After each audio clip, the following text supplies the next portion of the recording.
যুবকরা শোনো, বড় আরামে হাওয়া খাওয়াচ্ছ গায়ে, আল্লাহ ছেড়েছে, ছাড় দেয়নি।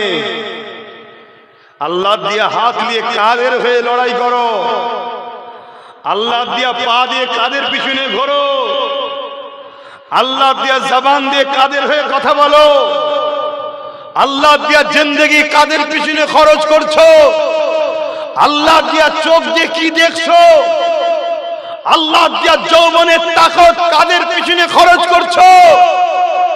আল্লাহ ছাড় দিয়েছে, ছেড়ে দেয়নি। আমেরিকাকেও আল্লাহ ছাড় দিয়েছিল, পৃথিবী জুড়ে অত্যাচার করেছে, দুনিয়ার বেগুনা বাচ্চাগুলোকে মেরেছে, প্যালেস্তাইনের উপর অত্যাচার করেছে। আমেরিকা ইসরায়েলকে সহযোগিতা করে বোম দিয়ে, অস্ত্র দিয়ে, প্লেন দিয়ে নিরীহ প্যালেস্তাইনবাসীর উপরে রক্তের বন্যা ঝরিয়েছে। খোদা ছাড় দিয়েছিল, ছেড়ে দেয়নি। গত 9 দিন হয়ে গেল, আমার আল্লাহ আমেরিকাকে ছোট্ট একটা ধরেছে, ছোট্ট, বড় নয়। দুনিয়া ভাবতে পারে এত বিশাল দাবানল কখনো দেখিনি, কিন্তু একজন ইমানদার বলছে এটা একটা ছোট্ট ব্যাপার আমার আল্লাহর কাছে। ওই আমেরিকার আমার আল্লাহ পাক আমেরিকার বুকে এক দাবানল শুরু হয়েছে। লস অ্যাঞ্জেলস বলে একটা শহর আছে, যেখানে সব ভিআইপিরা থাকে, কোটিপতিরা থাকে, তাদের কোটিপতি, শিল্পপতি, গায়ক গায়িকা সব থাকে। আমার আল্লাহ সেই শহরকে তাবাহ করে দিচ্ছে আগুন দিয়ে।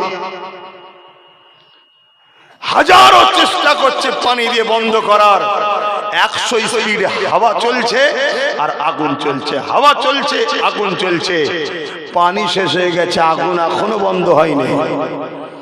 তারা চেয়েছিল ইসলামকে মুছে দেবে, আমেরিকাতে আজানকে ঘৃণা করা হতো। আজকে তারা আগুন বাঁচাবার জন্য, আগুন থেকে বাঁচার জন্য মসজিদের ইমামদের নিয়ে যে বলছে আজান দে বাবা, বাঁচা বাবা, বাঁচা বাবা। এখন সেখানে সরকারি ভাবে আজান দিওয়াচ্ছে। জোরে বলুন সুবহানাল্লাহ, আরো জোরে বলুন সুবহানাল্লাহ। আল্লাহ, আমার দেশেও মাঝে মাঝে শুনি কিছু মানবরূপী কুকুররা মাঝে মাঝে বলে আজানে নাকি অসুবিধে হয়। আজানে যদি অসুবিধে হয় তাহলে আমেরিকা আগুন বন্ধ করার জন্য বুঝে নিয়েছে আমাদের সব ক্ষমতা শেষ, আজানই দরকার। আর আমেরিকা শিখলো কার থেকে? এটা শুনবেন না। আজ থেকে বছর 3-4 আগে ব্রাজিল বলে একটা দেশ আছে, ওই দেশের অ্যামাজন জঙ্গলে আগুন ধরেছিল। যে আগুনেতে অ্যামাজন জঙ্গল বিরাট ভয়ানক একটা দাবানল দেখা দিল। আশপাশের পড়োশি দেশ এবং ব্রাজিল সহ সবাই পানি দিচ্ছে, হেলিকপ্টার করে, ফ্লাইট করে পানি দিচ্ছে। জঙ্গলের আগুন বন্ধ তো দূরের কথা, পানি যেন পেট্রোলের মতো কাজ হচ্ছে, আগুন আরো বেড়ে যাচ্ছে। তখন ব্রাজিলের সরকার যারা মসজিদ ব্যান করেছিল, আজানকে ব্যান করেছিল, তারা গিয়ে মসজিদ জিকটা খোলা ছিল, ওই মসজিদের ইমামদের কাছে গিয়ে করজোরে হাত জোর করে বলছে সব চেষ্টা ফেল, তোমরা একটু দেখো। মসজিদের ইমামরা গেলেন, দূরে কার নফল নামাজ পড়লেন। নামাজ পড়ার পরে আল্লাহ শাহী দরবারে হাত তুলে দোয়া করতে লাগলেন, আজান দিতে লাগলেন। আল্লাহ পাকের রহমতে মেঘলা হলো, পানি হলো, আগুন বন্ধ হয়ে গেল। জোরে বলুন সুবহানাল্লাহ। আমরা ইনসাফ পরায়ণ মানুষ, আমরা মানবতা প্রেমিক মানুষ, কিন্তু রক্তে গোশতে তৈরি। প্যালেস্তাইনে সেই বাচ্চাদের কান্না, প্যালেস্তাইনে সেই মায়েদের আর্তনাদ, প্যালেস্তাইনে সেই বেগুনা বাচ্চাদের চিৎকার আজকে আমাকে বুঝাচ্ছে, বাধ্য করছে। আমেরিকায় যারা আজান দিচ্ছে, আমার মনে হয় এদের আজান আজকে কাজে লাগবে না, কারণ আল্লাহ যখন ধরেছে এর একটা শেষ দেখে ছাড়বে, এটা আমার ঈমান দাওয়া দিচ্ছে। কিন্তু এরপরও আমার আবার বলা দরকার, কেন আমরা নবীর আদর্শে আদর্শিত, আমাদেরকে চেষ্টা করা দরকার মানুষ বিপদ থেকে যেন মুক্তি পায়। কিন্তু আবার এটাও মনে হয় মানব রূপে যদি পশু হয় তার মরারও দরকার আছে। কি গো ভুল বলছি? তাই আমি তোমাদেরও বলছি, তোমরা যদি আল্লাহর হও, নবীর হও, রেহাই পাবে। এখনো সময় আছে। তুমি মনে করোনি আমার বাপ মুসলমান ছিল, আমি মুসলমান, আমি ছাড় পেয়ে যাব না। দুটো হাত দিয়েছি কি করতে? জুলুম করার জন্য না, জুলুমের হাত থেকে মানুষকে বাঁচাবার। কথা বলো। আসো, সংগ্রাম করো, ঐক্যবদ্ধ হও, সংগঠিত হও, অন্যায়ের বিরুদ্ধে রুখে দাঁড়াও। অন্যায়কারীদের কাছে যদি বুলেটের গুলি থাকে সিনাকে পেতে দাও। মারো গুলি, 500 মারো, 5000 মারো, 5 লাখ মারো। যত মারবে তত সংখ্যা বাড়বে। একদিন তোমাকে মিটবে। তোমাকে মিটিয়ে দিয়ে এই সমাজে শান্তি প্রতিষ্ঠিত আমরা করব, এই অঙ্গীকারবদ্ধ আমাদের হতে হবে। ঠিক না বেটি? তবেই তো মুসলমান। এই সমাজের এতিম যেন না কাঁদে, এই সমাজের বিধবার উপরে জুলুম যেন না হয়, এই সমাজের ক্ষুধার্ত মানুষ যেন খানা পায়, এ সমাজের হিন্দু হোক, আদিবাসী হোক, সাঁওতাল হোক, মানুষ মানুষে মিলেমিশে থাকবে। কোন মানুষের উপরে অত্যাচার যেন না হয়, এই নিরাপত্তার ব্যবস্থা করার নাম তো ইসলাম। শুধু মসজিদে গিয়ে নামাজ পড়ার নাম ইসলাম? মানুষের নিরাপত্তা তৈরি করার নাম ইসলাম না? ইসলাম না। আসো যুবকরা, ভাবো, তুমি আজকে বিক্রি হয়ে যাবে, খরিদ হয়ে যাবে। তুমি ভাবছো আমার তো ভালোই চলছে, তোমার আখিরাত নাই। আর তোমার পরের জেনারেশন, তোমার ছেলেটার ভবিষ্যৎ কি হবে তুমি একবার ভেবে দেখেছো? হ্যাঁ, তোমার ছেলেটার কি হবে ভাবছো? কত কষ্ট করেছে আমার নবী, সাহাবা, হুজুররা। আল্লাহ নবী অজ্ঞতা বলার জন্য একটা দিন এমন হয়ে গেল, আল্লাহ নবী নবী দয়া নবীর বিরুদ্ধে লড়াই শুরু হয়ে গেল। উহুদের ময়দান ছিল। এ যুবকেরা, তরুণীরা, বাবেরা আমার নবী পাকের দিকে লক্ষ্য করে মক্কা জালিমরা তীর মারতে লাগলো। আমার নবী পাক খালি হাতে দাঁড়িয়ে রয়েছে। নবী পাকের সাহাবারা চতুর্দিকে না ইনসাফের জন্য লড়াই করতে লেগেছে। ঠিক এমনই সময় এক জালিম নবী পাককে লক্ষ্য করে তীর মারবে। ঠিক এমন সময়তে আল্লাহ নবীর একজন সাহাবী হযরত তালহা রাদিয়াল্লাহু তাআলা তিনি দেখতে পেয়ে যায় আল্লাহ নবী একা দাঁড়িয়ে রয়েছে। এই হযরত তালহা রাদিয়াল্লাহু তাআলা তিনি ছুটে এসে আমার নবী পাকের সামনে দাঁড়িয়ে গেলেন। যে তীরটা আমার নবী পাকের সিনায় লাগার কথা ছিল, ওই তীরটাকে আল্লাহ নবী সাহাবী নিজে সিনায় নিয়ে নিলেন। তরুণীরা, বাবেরা আল্লাহ নবীকে তীর মারতে লেগেছে। হযরত সাহাবী নবীর সামনে দাঁড়িয়ে আছে। একটা, দুটো, তিনটে, চারটে, পাঁচটা, ছটা, 10টা, 20টা, 20টা, 30টা, 50, 79 থেকে 80টা তীর আমার নবী পাককে লাগার কথা ছিল। সাহাবী নিজের সিনাতে পিঠে লাগিয়ে নিল। এমন সময় সাহাবী জমিনের দিকে টলে পড়ছে। নবী পাকের সাহাবারা আগিয়ে এসে ওই জালিমদেরকে হটিয়ে দিয়ে আমার নবী পাককে ঘিরে ফেললে। আল্লাহ নবীকে বলতে লাগলে, ইয়া রাসূলুল্লাহ, হাবিবাল্লাহ, হুজুর আপনি কেমন আছেন? আল্লাহ নবী বলতে লাগলে, এ আমার সাহাবী রে, এ আমার সাহাবা রে, আমি মুহাম্মদ ভালো আছি, তবে আমার তালহাকে দেখো না গো, আমার তালহার খোঁজটা নাও না গো। তালহা আমার ভালোবাসায় নিজেকে কুরবান করে দিল, এ সাহাবীর খোঁজটা নাও না। সাহাবা হুজুররা আগিয়ে গিয়ে হযরত তালহাকে জিজ্ঞাসা করে, ও ভাই তালহা তুমি কেমন আছো? শুনেছো? হযরতে তালহা বলছে একটা খুশি সংবাদ আছে আর একটা দুঃখের সংবাদ আছে।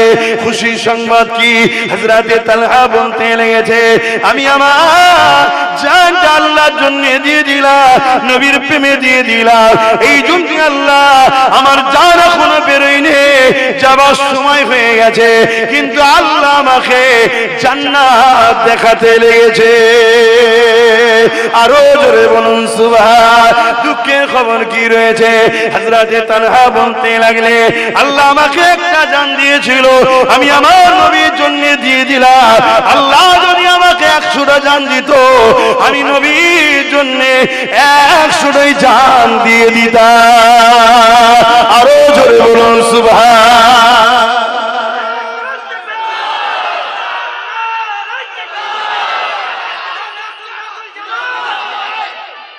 হে যুবকরা, আমরা কি তোমার আমার নবীর পক্ষে না বিরুদ্ধে? বলো বলো। তোমরা কি আমাদেরকে পাহারা দেবে না? আমাদেরকে ঘিরে রাখবে না? আগামী দিন ওয়াজ করতে দেবে না? হক কথা বলতে দেবে না? বেঁধে দেওয়া হবে। মদের বিরুদ্ধে কথা বলতে পারবেন না, জুয়ার বিরুদ্ধে বলতে পারবেন না, সুদের বিরুদ্ধে বলতে পারবেন না, ইসলামের যে হক না হকের যে লড়াইয়ের ইতিহাস আছে বলতে পারবেন না। শুনছেন না? যেমন অলরেডি বলা হয় আব্বাস সিদ্দিকী জলসায় এসে রাজনীতির কথা বলে কেন? বলে না বলে না? আচ্ছা, ইসলামের রাজনীতি আছে না নাই? আমি মুসলমানকে জিজ্ঞেস করছি, আছে না নাই? কারা কারা বলছেন ইসলামের রাজনীতি আছে? একটু হাত তুলে দেখাবেন। আলহামদুলিল্লাহ। তাহলে যারা বলে বলা যাবে না, তারা কি চাইছে? ইসলামের এই পাঠটাকে বন্ধ করতে চাইছে না চাই না? তা কালকে তো বলবে মদের বিষয়ে বলবেন না কেন? মদ কোম্পানি টাকা দেবে যাতে সরকার চলে। তো মদ কোম্পানি বলবে সরকার তোকে টাকা দিচ্ছিস, তোর রাজ্যে তোর দেশে মদের বিরুদ্ধে ওয়াজ হবে কেন, ব্যান কর। তাহলে বলুন মদের বিষয়ে বলতে পারবো আগামী দিন? কিন্তু তোমরা যদি লাখ লাখ যুবক পিছনে দাঁড়িয়ে বলো ভাইজান আছি, চালিয়ে যান, শুধু বলবো না, আগামী দিন বড় বড় লাঠি নিয়ে বেরোবো মদের ফ্যাক্টরি ভাঙার জন্য। শুনছেন না শোনেন নে? হ্যাঁ, বেরোতে হবে। কেন? মদের কারণে রেপ হচ্ছে, মদের কারণে খুন হচ্ছে, মদের কারণে যুব সমাজ ধ্বংস হচ্ছে, মদের কারণে ডিভোর্স হচ্ছে, মদের কারণে অ্যাক্সিডেন্ট হচ্ছে, মদের কারণে লিভার কিডনি চলে যাচ্ছে। না থাকবে বাঁশ, না থাকবে বাঁশুরি, না থাকবে ফ্যাক্টরি, না থাকবে মাতাল, না হবে অ্যাক্সিডেন্ট, না হবে দুর্নীতি, না হবে নারী ডিভোর্স, না হবে কিডনি শেষ। বন্ধ দরকার আছে না? মোহাম্মদ নবীর উম্মত দাবি করো, মাতালদের পক্ষে সাপোর্ট করো। আমার অসুবিধা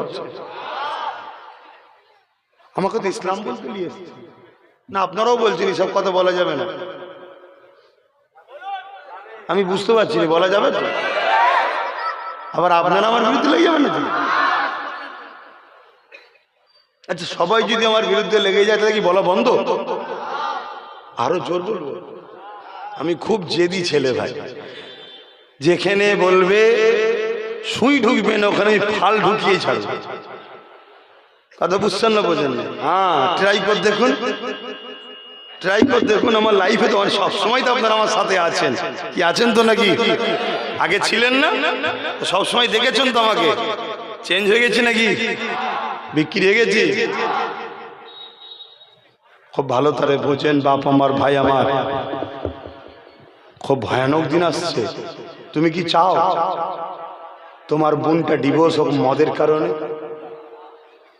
তুমি কি চাও তোমার অ্যাক্সিডেন্টটা হোক মদের কারণে? তুমি খাওনি কিন্তু অন্যজন খেয়ে গাড়ি চালাচ্ছিল।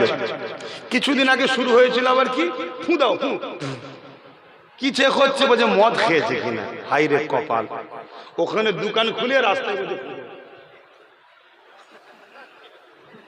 এই আওয়াজ সিদ্ধি চৌমাথায় আমার একটা ভাইকে ধরে বলেছিল না, ওর ফুঁও বেরিয়ে গেছিল, ছুট।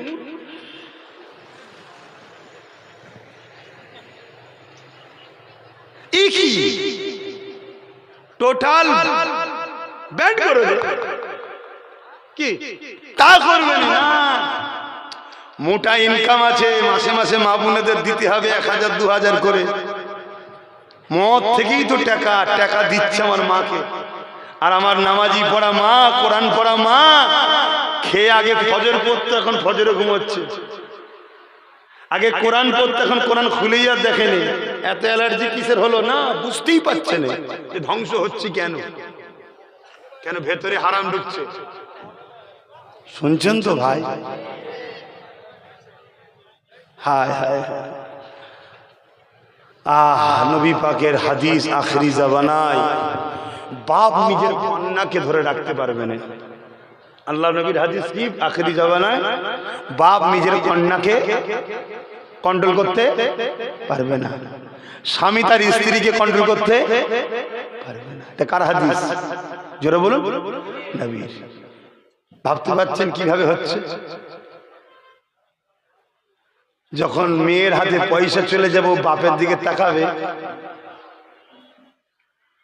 যখন স্ত্রীর হাতে পয়সা চলে যাবে স্বামীর দিকে তাকাবে। যদি বলেন না আমরা খোদা প্রেমিক, যদি হালাল পয়সা হয় তাকাবে, আর হারাম পয়সা হলে খোদা প্রেমিক আর থাকবে। তাহলে কি প্রাণ পরিকল্পনা চলছে বুঝতে পারছেন তো?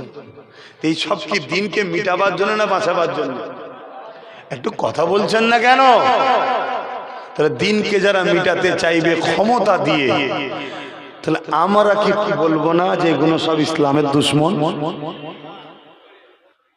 এবারে আমার কথা শুনে কে মানবে না মানবে তার ব্যাপার, কিন্তু আমাকে তো বলতে হবে।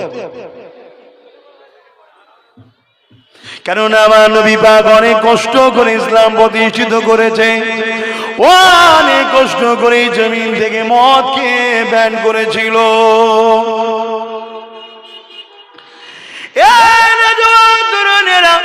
আল্লাহ নবী মদকে ব্যান করে দিয়েছিলেন। আল্লাহ কোরআনে আয়াত নাজিল করে দিয়েছিলেন মদ তোমাদের জন্য ক্ষতিকারক, এজন্য আল্লাহ হারাম করে দিল। আমার নবী পাক যখন এই ঘোষণা করে দেয়, আল্লাহ পাক আয়াত নাজিল করে দিয়েছে মদকে আল্লাহ হারাম করে দিয়েছে।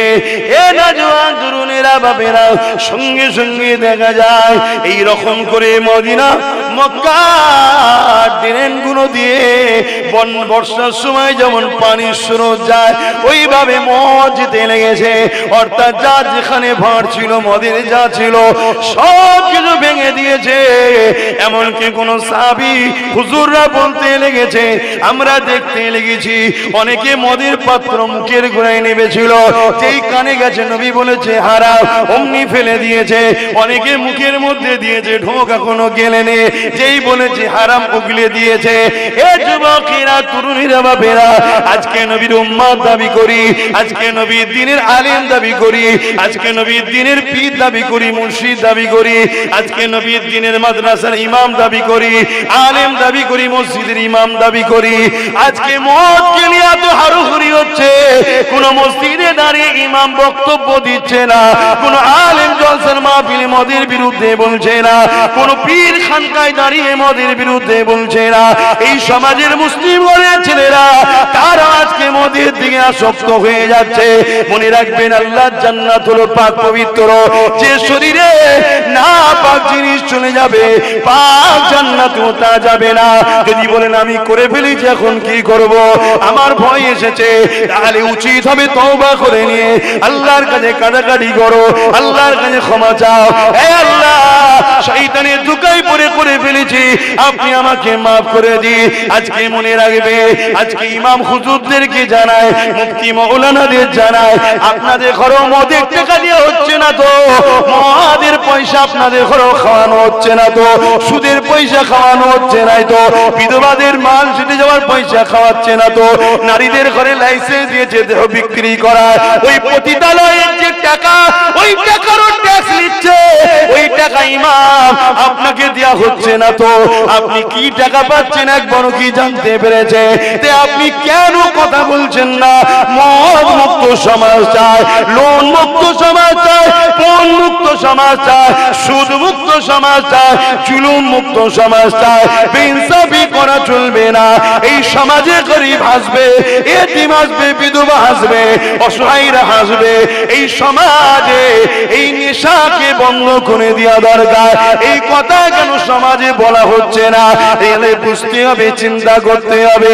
নবী আমার জানিয়ে দিলেন আসমানে নিচে জমিনের উপরে আখিরি জামানা একটা বড় আলামত, সব থেকে নিকৃষ্ট হবে একদল উলামা। শুনতে পেয়েছেন? আসমানের নিচে জমিনের উপরে সব থেকে নিকৃষ্ট কারা হবে? একদল। একদল সবাই নেই। কারা? কার কথা? আমার আব্বা? কে বলছে? নয়া দয়াল নবী বলছে। আমাদেরকে একটু বুঝে বুঝে চলা দরকার আছে না? আমার রস শুনছেন তো আপনারা সব? কারো কষ্ট হচ্ছে? আল্লাহ নবী জানিয়ে দিলেন হারাম খেতে খেতে খেতে শরীরে রক্ত গোস্ত যখন হারাম মিশে যাবে, ওই হারাম অন্তর কখনো আপনাকে মসজিদের দিকে টানবে না। যদিও মসজিদে যান, মসজিদের জায়গা ছেড়ে খাবেন। আজকে আমরা চোখের সামনে দেখছি বহুত মসজিদের সম্পদকে, মসজিদের জায়গাকে নিজেদের নামে রেজিস্ট্রি করে নেওয়া হচ্ছে, বহুত কবরস্থানের জায়গাকে নিজেদের নামে দলিল করে নেওয়া হচ্ছে, বহুত মাদ্রাসার জায়গাকে নিজেদের নামে লিখে নেওয়া হচ্ছে।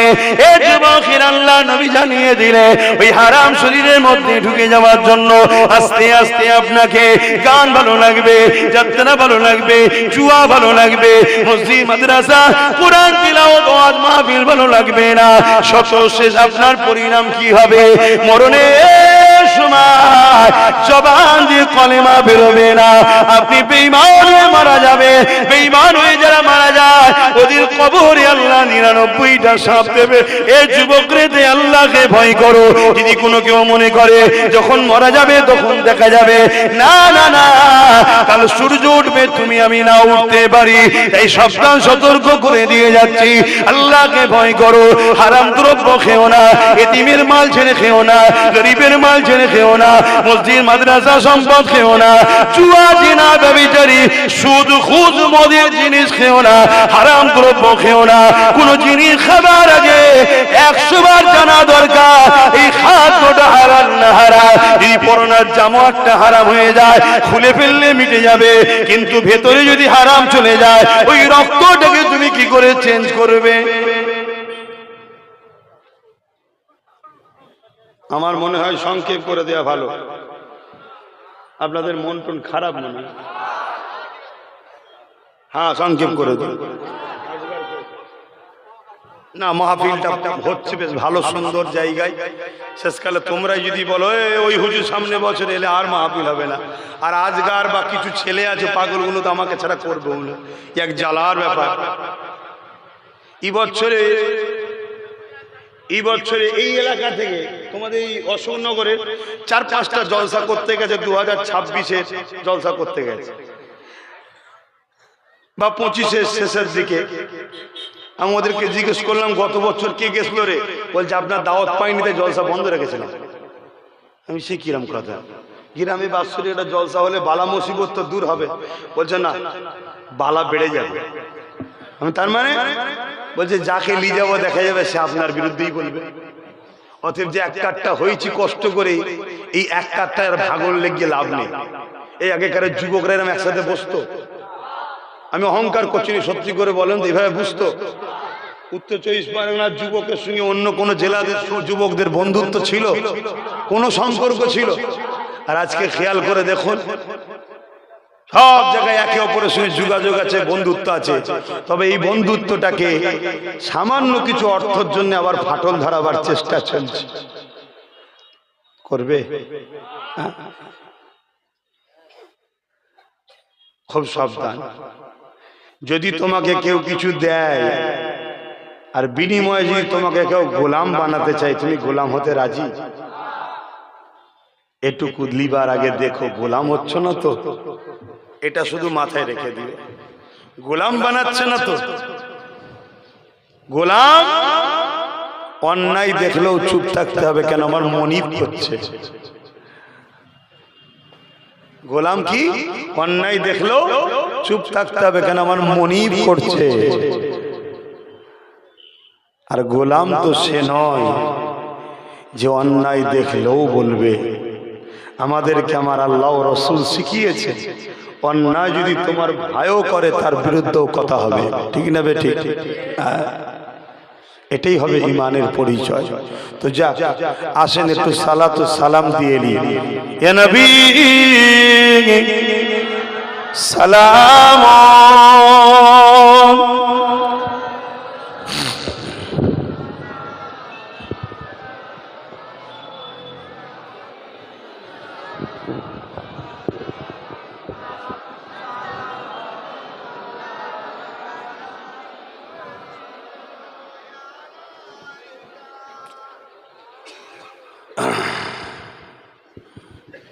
আমরা দাঁড়ালাম কেন বলুন? হুজুর পাক সাল্লাল্লাহু আলাইহি ওয়াসাল্লামকে সালাম দেব। তো দরুদের বেলায় দাঁড়াই না কেন